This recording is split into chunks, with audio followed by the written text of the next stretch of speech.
Were there ways in which that helped or held you back as someone working in Hollywood with science fiction rather than science fact? As far as, well, it didn't hinder because, I'm hired as a science advisor, so that's what got me in the door initially. So yeah, actually what got me in the door initially was I wrote a script. I wrote a script for the series Star Trek Voyager and submitted it and got invited to come pitch for the series. And the people I met there actually got me the roles as a science advisor on Battlestar, and Battlestar led to Eureka, and Battlestar and Eureka kind of kept going. So what does a science advisor do? Advises about science. It depends upon the show. Different shows use a science advisor differently. In fact, we have a panel here later at SETICon with myself and Andre Bormanis, who was the science advisor on Star Trek. And what you'll find that although our titles were the same, our jobs were very, very different. And in fact, even between Eureka and Battlestar, the jobs are very different, even though with the same title. Because on Battlestar, and the irony is that Battlestar is based in space on an aircraft carrier in space, but apart from the couple sci-fi conceits of faster than light travel, artificial gravity, the science is very grounded. They actually listen to their science advisor, and most of the science you'll find is pretty good in that show. Whereas Eureka, we've had to be very speculative. All our science is based on real research that's being done, or at least most of it is.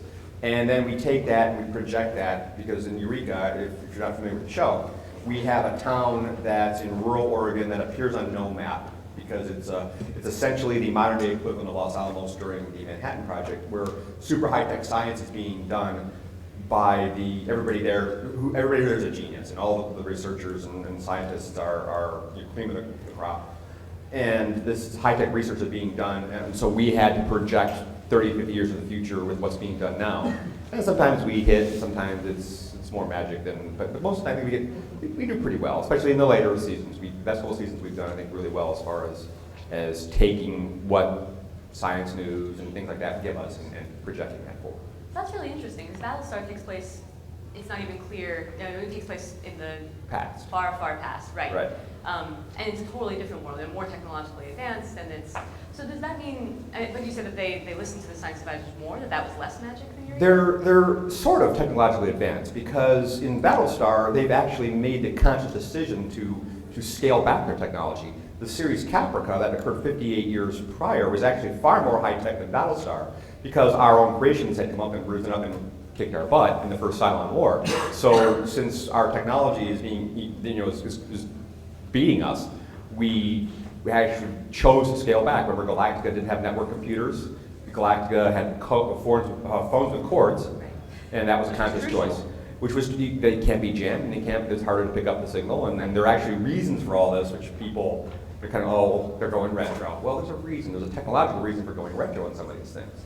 And so Battlestar was sort of high-tech. Yes, the FTL engines that's our conceit that if you don't have FTL engines, you don't see another planet again in your lifetime. Right. Apart from the 12 colonies. But apart from that, Galactica itself, not that super high-tech, but Caprica was. Okay. Yeah. That's when compared to our own civilization now, we don't have interstellar travel, No. There are all these things. Correct. Right. So in setting your show in a world like that, or in a universe like that, does that just mean anything goes, or how do you hold yourself? How do you rein yourself in with fact when you're writing science fiction like this? Well, that's the purview of the showrunner, and in this case it was Ronald Moore and David Icke were the showrunners on Battlestar. They set the creative vision, and so they determine what we're going to do and what we're not going to do. And I'll give you a good example. I was heading up to Vancouver. This is coincidental. I was going to Vancouver. I was actually doing a talk in Portland. I figured since I'm up there, I have frequent flyer miles. I'm going to go up to Vancouver and hang out on the set for a couple days. And so I did that. And I was in Portland, which was one of the first airports to have free Wi-Fi, yay. And I got an email from the Battlestar office saying, you need to contact Bradley Thompson right away. And I just sent an email back, I'm about to get on a flight, I'll land in Portland, I'll contact him then in about an hour. So I land and I get my phone out and I said, I called Bradley, I said, hey Bradley, he's one of the writers and producers of the show. I said, you know that really annoying guy who gets on the phone the second you land on every flight you've ever been on? Yeah. For the first time in my life, it's me! What's up? He said, well, you knew this was going to happen. But we're rewriting 216, which is season 2, episode 16. what we need to do is we need you to figure out how the FTL works. So we know what components it has, so we know it can get battle damage. So the captain of Pegasus, in the last minute, Wrath of kind of like maneuver, can race down to engineering, save the ship, and lose his life in the process. I said, Bradley, I've been up all night. He said, I get in tomorrow at 10:30, have at it. So, have at it, go at it. So I got a few hours sleep, and then I paged a hotel room, and if I really knew how FTL worked, I wouldn't be here. I'd be packing for Stockholm. But we just based it in science, and I had some constraints. I had the special effect that we see when Galactica jumps. Okay. We had the fact that it disappears here, it pops up here. So we had some constraints, and we had some things that Ron Moore had said publicly already. So working within those constraints, we cobbled together a list, and I co-authored a book called The Science of Battlestar, and the only set of notes I ever wrote for the show was on the FTL travel, that actually appear in the book are on the FTL travel. So the notes I wrote that night after a caffeine-fueled sci-fi bender appear in that book. But I gave a basic overview of how I saw the FTL working, which we used. And then I also said, well, now that I've done this, we can actually envision that this handles the artificial gravity as well, which is something that we kind of take as a road. And then, the next day, I was thinking on this more about how the FTL works, and I called Bradley back and I said, hey, Brad, I've got an idea. I thought about with the FTL, now that we know how it works, I said, I had an idea of how we can take out a Cylon base ship without firing a shot, but it might be a little too Trekkish. Meaning this is how they would do it in Star Trek, and he had been on Deep Space Nine, so he said, hey, fire away. I said, well, since Galactica creates a spatial warp, I said, just jump here. And the spatial distortion tears it apart. And he said, no, you're right. That's, you know how we do business on this show. We're a little more grounded than, but I'll keep that in mind, and we'll always write that down and store it away. And a year and a half later, I'm driving to Pasadena and my phone rings. So there are limits to what we're willing to do. Right. So is the original point that you asked. But that said, a year and a half later, I'm driving to Pasadena, my phone rings, it says Bradley Thompson, so, hey Bradley, what's up? You know that idea you had for destroying the Cylon base ship? Yeah. What do you think would happen if a Raptor jumped before it left the bay? We could take out a big chunk of Galactica with it. Exactly what I was hoping you'd say, which you saw in one of the last episodes of the season, or the series. So it got used again, but in a much more reined in. So we try to stick to what's very plausible and real, other than, again, the conceits of FTL and gravity. So you mentioned the book that you wrote, and you say in the book that the story always comes first. Indeed, story comes first, and science as best as possible after you achieve the story. Yes. Right. So was that a challenge for you? Do you have any instances where that came up when you were working on the show? Absolutely. There's one of the, I think, best scenes in our entire 4 years is when Galactica, we have to rescue 39,000 people from a planet that's barricaded by the enemy, and the answer to that is to jump underneath the enemy into the atmosphere of this planet, and as your ship's falling like a rock, launch all your aircraft and jump away before you slam into the ground. And I read this, and I said, my notes for that particular moment were, I would be remiss in my job as a science advisor if I didn't admit that Galactica businesses wouldn't happen. Galactica, would tumble, it would break apart. There's no weird metals. This is not, obviously, given our dedication to real science, it's not made out of anything special. It's made out of tungsten, steel, and et cetera, et cetera. It would break apart, it would tumble, and this just wouldn't happen. But I went into the high coolness factor, go for it, because I want to see that. So sometimes you just kind of gotta, because this was really cool. Just let yourself get played over it. I love, exactly, and everybody, and I had a friend who had visually watched the show, but he saw that one clip, he said, that's the coolest thing anyone's ever done with a spaceship, ever. So, it was. So we have some time built in here for questions to the audience, so if anyone out there has questions, go ahead. Any fun stories you can say from Eureka? Any fun stories from Eureka? Oh yeah, I got a good one. I take it you're a fan of the show. Okay, in season 4.5, for those of you who don't watch Eureka, because Battlestar, they have half a season and air 10 episodes and then wait a year and air 10 more and it'd be the same season. Because that works so well for the fans on Galactica, they did it again on Eureka. And what we had is season 4.0 and season 4.5, and in season 4.5, the people in our town of Eureka are tasked with building a spacecraft, the first human mission to the moon, Titan. And the way that the Astreus mission was born, I was in my bathroom, I was about to get in the shower, water's running, the door's open, my phone rings. And again, I look over, it says Jamie Paglia, who's my boss. He's our showrunner and the creator of the show, and I figured, yeah, I better get that. And I pick up, hey, Jamie, what's up? What's cooler than Mars? Titan. Okay, thanks. That was the birth of the Astreus mission. With whatever mental images answer. you want to get from that. Is there another question there? Yeah. Yeah, I suppose in both Battlestar with Baltar and Scientists in Eureka, the thing that bothers me is just how jack of all trades they have to be. And Shouldn't bother you. You have to have everybody more competent than they really would be simply because you can't afford to pay. You're already paying 7 highly paid actors. You don't want to pay 12 highly paid actors. So it's another concern. Sorry, I actually interrupted you. Please consider, did I answer your question? Or? well, I mean, just as far as I think that I can handle all the other kind of crazy science, but and I understand the limitations. But that's just whenever I get upset about science on television, it's always that just everybody can do everything. But you notice also in Eureka, we're aware of that, and we do have generally a scientist appearing of the week who's an expert in whatever technology we're going to feature, and we have a science usually for like 10-episode arcs as well. We have Dr. Holly Martin here for actually she's a regular now, and we had Trevor Grant, James Callis, you mentioned Baltar. So yeah, and in some respects, once you know the basics, you can at least speak intelligently about some things. But yeah, it's a bottom line decision. You have to have people be overly competent simply because you have actors you're paying to fill these roles. So, but again, we try to mitigate that a little. We do mitigate that, I should say, with our episodic guest stars and our arc guest stars. You were a professor at UCLA. Sorry? You were a professor at UCLA one time? Yeah, And my sister took your class, and she said you were the most wonderful professor. But you may not remember this, but she gave me your information, and I contacted you, and I'm a high school science teacher. Right. And I asked you if you would be willing to receive like 100 letters from some of my students, and would you be willing to write them back? And you did. And I wanted to thank you so much, because you were the actually first professor I contacted to do that. And you actually replied, and the students loved it.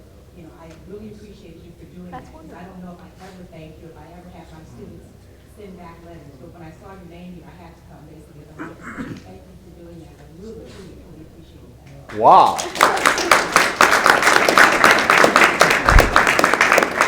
You're welcome. And I love you, too. Oh yeah, I'm so sad to see that go. It was a bottom line decision when Comcast bought NBC Universal. They basically went in and did an analysis of the shows, and they said they looked at Eureka and they said, you make a lot of money, but you cost a lot of money. So the margins weren't high enough. They basically said, you have Warehouse 13, you have Eureka, pick one. Well, one was going on its 6th season, one going on its 3rd or 4th. So from a bottom line standpoint, it was kind of obvious. It's painful, and I was crushed, and we all were upset. But you kind of understand the decision, even if you don't agree with it. But what was really cool is 2 things. They made this decision, and we were supposed to have a shortened 6th season, and then we're done. We were going to wrap it up, and then they said, nope, you're not getting a 6th season. Well, actually, no, you're getting 13 episodes. Now we're getting 6. Now you're not getting any. And then they said, make your season finale a series finale. We shoot tomorrow. We start shooting tomorrow. So we can't do that. So there's some negotiations, and they said, okay.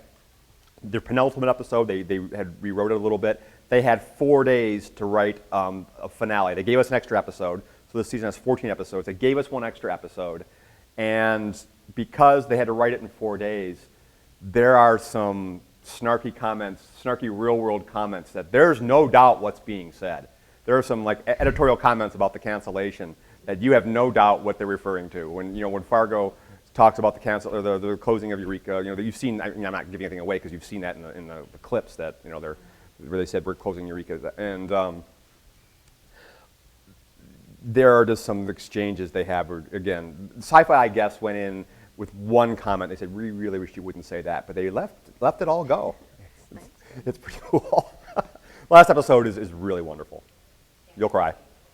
So that actually kind of leads into another question I wanted to ask you pretty well about what do you think the role of science fiction is in getting science out to people who wouldn't normally study it, or to bring people into science and as an outreach tool? You know, I like the fact that, I like to think that people see something on Eureka or see something on Battlestar and ask, is that true, and go look it up. Now, whether or not they do is another thing. Yeah. I do know that on both shows we had actors who would. James Callis would check me on things, and Joe Morton on Eureka would go check me and you know, would do research on the science featured that week and see if it's right or not. So it's kind of cool when your actors are really getting into this. So Yeah, you told me a story right before we started. oh yeah, I did. I was on the set of Battlestar once, and we were filming a very long scene. Do you remember the scene when Laura Roslin had to make the moral decision whether or not to let Baltar bleed out? He was injured in battle, and he was bleeding very badly, and she had to decide, do I save him, or do I just let my biggest pain in the butt go? And that was a really long scene. And what you don't realize if you watch it on the screen, we film this long scene, and it's punctuated by a commercial break. So when we come back, we're back in with Rosalind and Baltar, but that was shot as one very long scene. And it was, you know, long means complicated. And between takes, I was in the hallway, in the corridors in Galactica, and there was James, was right there. And James, like I said, he was a science fan, so he would read up on the science of the show. And so he was there, he was getting psyched up for the next take, and I'm thinking, wow, what a privilege. I'm here, I'm on the set of Galactica. Here's an actor who I respect, you know, I think he's a fantastic actor. He's probably my favorite character on the show. And here I am. And then he walks over to me, and I'm expecting, okay, you know, I'm expecting to hear, Kevin, I'm working here, I'm trying to get ready for the next push-off. There's a good chap. You know, I'm expecting him to tell me to get lost. He walks up and said, Kevin, can you answer some questions on black body radiation?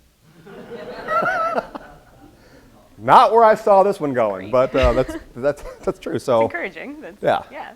And what's really funny is I do a lot of outreach. I do a lot of speaking to schools and K-12, K through college or whatever. And what's really cool is, you know, when I talk about the space program, and I talk about the mission I worked on, Cassini, or talking about the Mars missions or whatever, I like to think that the topic itself is being, you know, that people, most people out there don't realize people actually work on this stuff. You know, people actually work on missions to Mars or Saturn.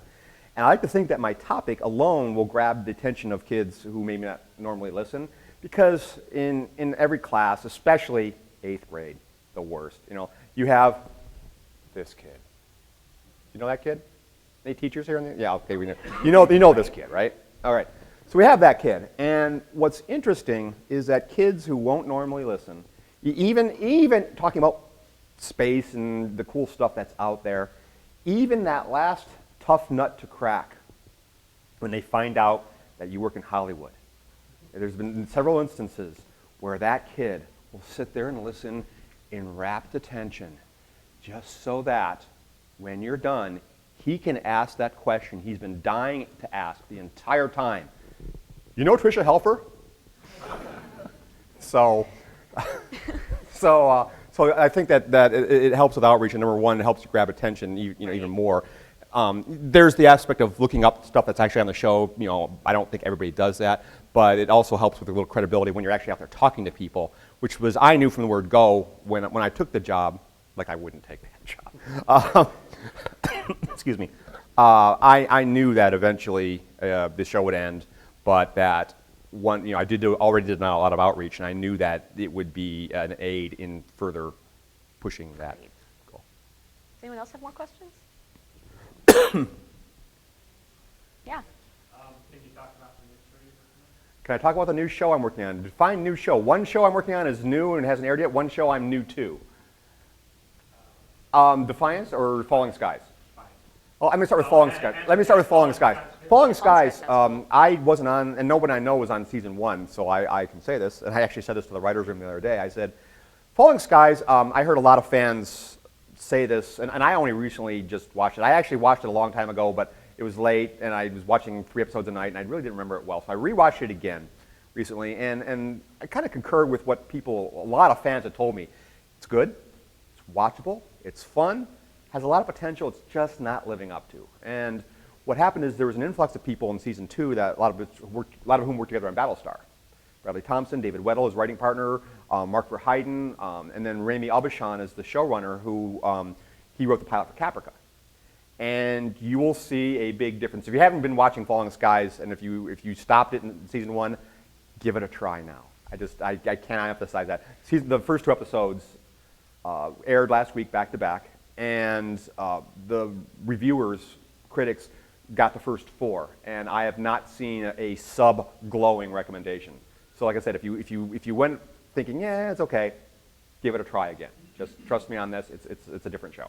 It's a better show. Defiance. Defiance is the show I'm working on. Defiance is a huge project. Defiance is a series coming up. It'll about a year from now. It has running concurrently with the show on Sci-Fi Channel an online MMO, massively multiplayer online game where you are in the world of Defiance. And the cool thing is that things that happen in the series will affect the game. And I don't mean like eventually, I mean like that night. And things that happen in the game will affect the show to a lesser degree, because we don't want you to have to play the game, but there will be things that happen in the game that will give you a better appreciation of what we're doing on screen. So there's that synergy that is not really been tried at this level before, and which is really cool. But the show itself, and this is already out there so I can say this, essentially an alien fleet shows up at our doorstep with all these huge arc ships. And this isn't an invasion, there's an emigration. They say, we can't live on our star system anymore. Here's a planet that's habitable, and it's a collection of 8 different races. They're called the Votanus Collective.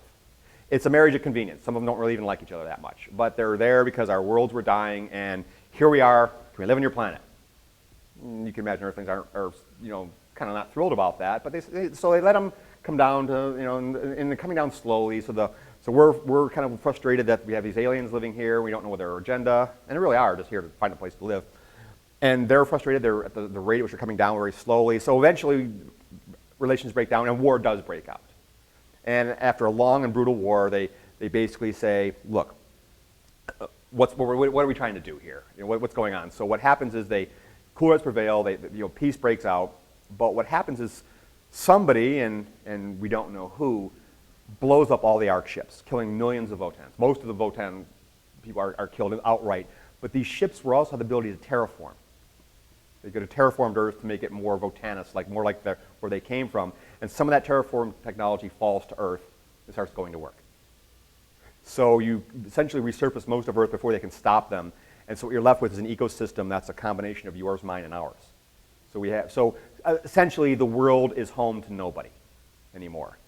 And there are a lot of wild spaces. Civilization essentially is broken down. There are pockets of civilization, but for the most part, it's a wild, untamed, frontier-like world. And the residents of the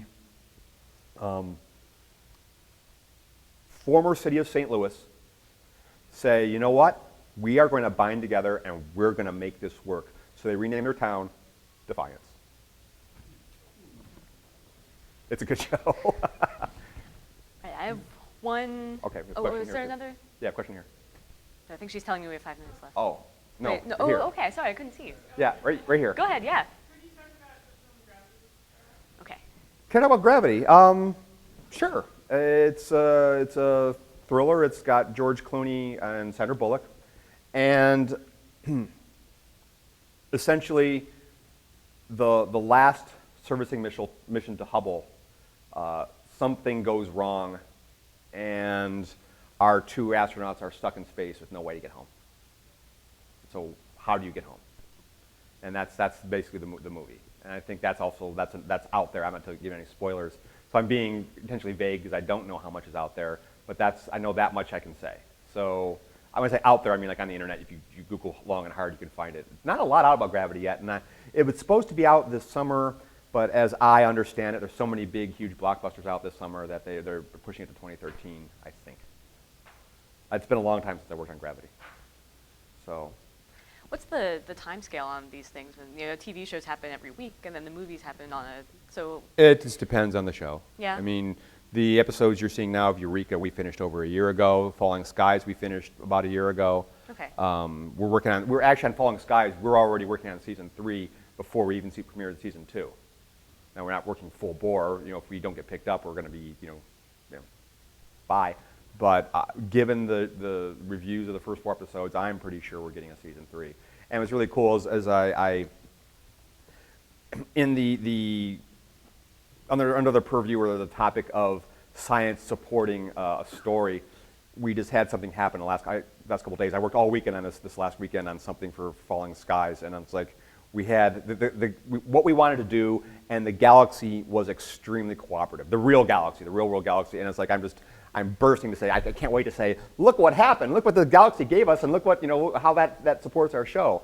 But what we're doing is now we're actually going in and saying what's really going on. Why did the aliens come here? Why did they invade Earth? And now we're going and filling in the backstory, what's really going on, the big picture stuff. And like I said, the science was very, very, the real world galaxy was very, very generous to us in that respect. Like I said, I can't say anything, and I'm dying to. So a year from now, I'll be like, "Oh, isn't this cool?" Great. Do we have any more time? Is that? I can't see for the lights. There's one hand up there. Do we have time for one more? Yeah. 2 2 more? more minutes. Great. I gotta ask while I've got you here on Battlestar Galactica, which I just absolutely love. When they were stealing all the explosives out of the army and planting explosives throughout the Battlestar, I had to ask, why are there no security cameras on board this ship? Any explanation to that? Security cameras. I don't. Which episode are you talking about, actually? What's that? Which episode? It was in the very beginning of Battlestar Galactica, where water. Yes, there we go. Thank you.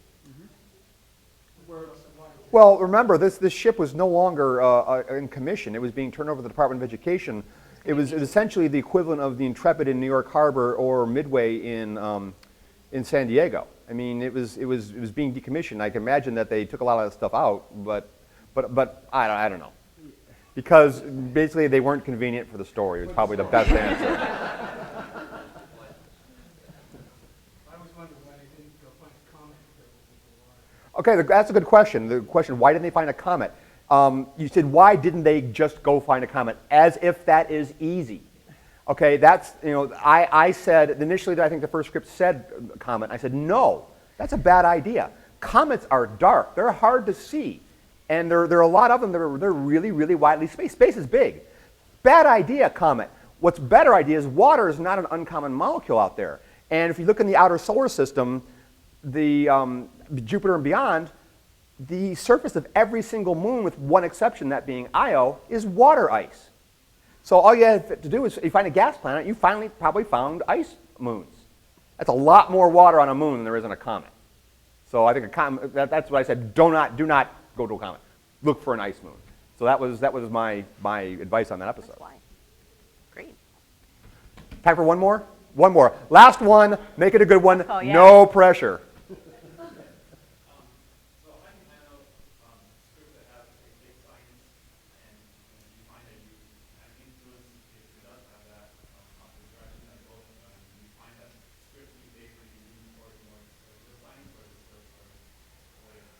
I missed part of that. How do I handle the fake science? Give.